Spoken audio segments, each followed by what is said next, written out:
So just an intro into the Procreate workspace. Here are the different tools that it allows us to use. There's a bunch of different tools we have available. We have the wrench tool. This is called the actions tool. You're allowed to do a lot of things here. You can share your files. You can the ads tab, where you can insert a file, insert a photo, take a photo, add text. You can cut, copy, and different things to the canvas. Speaking of the canvas, there's the actual canvas itself. Here you can crop and resize things.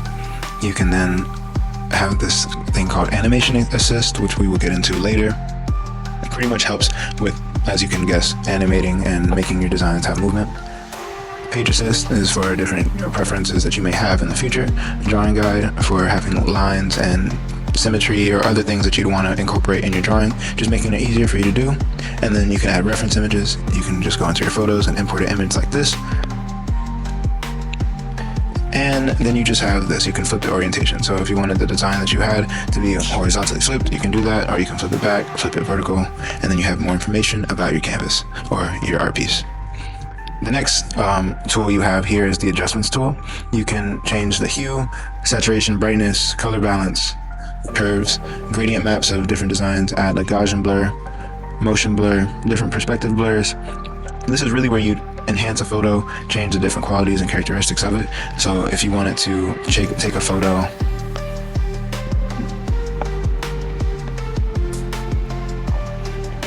so if we have this photo of a koi fish, we bring it in like so. And then if we wanted to mess with it, this liquify tool allows us to just adjust it in weird, peculiar ways. You can hit the reset button to start over, and you can do things like twist it, twirl it left, you can twirl it right, pinch it, expand it, edge. Now if you didn't like it, just hit reset. So clone tool is for if you want to have certain images, like if you wanted to take parts of this image over here, like where the water is, and then make it so the same color and hue was shown on this part of the fish, you'd use the clone tool to do that. So there's a lot of different creative freedom you have with Procreate, and it's a tool that is essential for your creative endeavors, especially in digital drawing. Now, this tool right here is the selection tool. This tool allows for you to have a lot more creative freedom in terms of how you want to manipulate different images you import into your design and also in your workspace. For example, freehand is allowing you to use the brush or your finger to select different parts of the design, and then you can drag and drop them how you see fit. You can also color fill them. If I wanted to undo, I'd take two fingers and double tap. Now I can undo. But once I have something selected, I'm gonna hit the pointer tool, and then it allows me to drag it anywhere along the canvas, even off the canvas too.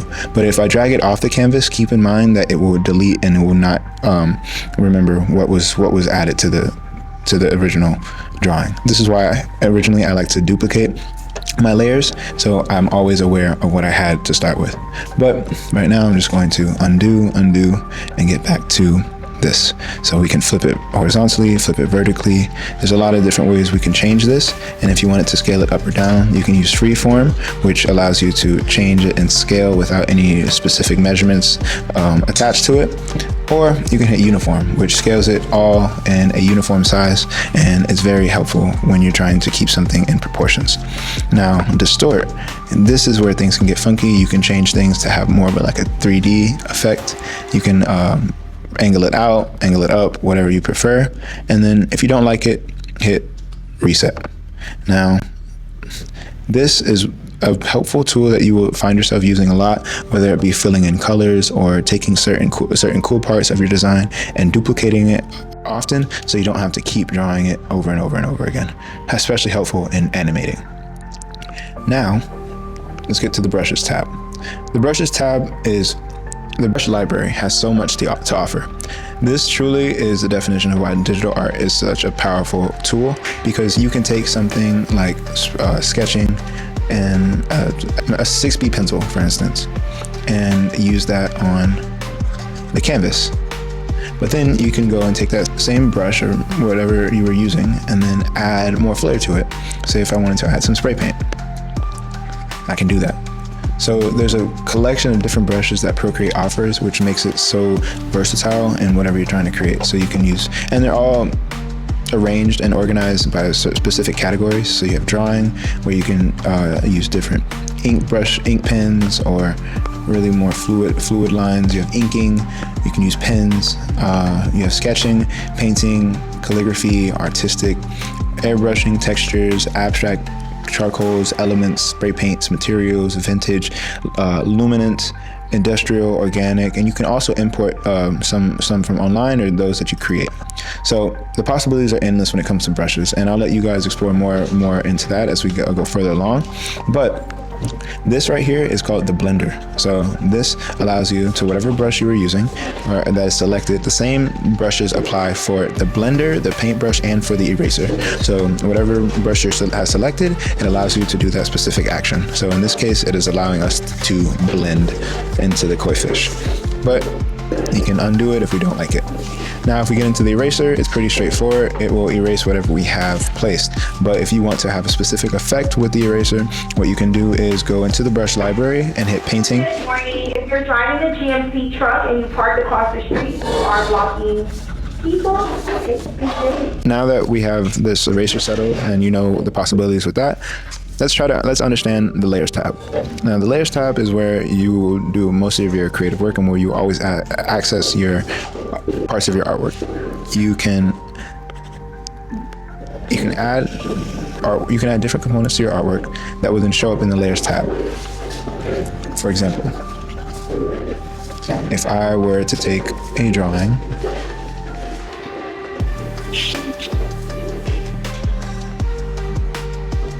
something simple.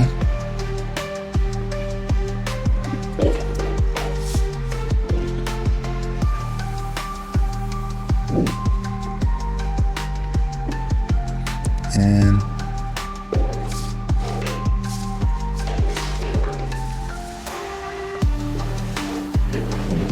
let's say I start with a simple drawing like this. I can go in the layers tab, and then in order to color it, there's different ways I can approach it. But I like to keep things separated in different layers because that makes it more organized, and if I want to tweak things in the future, it's easily accessible. So what I'll do is I'll take this drawing and I'll make it a reference. This means that any layer attached to it or any layer that I do in the future will always reference this layer as the design structure, whatever I had included. So if I wanted to add more color, simply all I have to do is select the color I want in the color wheel and then drag and drop it like that. I can go and then add more colors as I go on. If I wanted to add yellow, if I wanted to then add magenta, and keep going around until I have a sufficient amount of colors that are adding to my design. Now I'll add a little bit of green, and I can then add, let's say, like an orange. Boom. So now that this is added, these all will show up in a separate layer. This is good because now I can do things like add more texture to them. If I wanted to add more texture to it, what I would do is turn it into, I select alpha lock to make sure that the background is transparent. After that, I'll add another layer on top of it. This layer will then become a clipping mask. So anything associated with this layer will only affect this layer itself. So I'll do this, and I'll grab black. I'll go to the airbrushing tab, hit soft brush, and then I will add some shadows to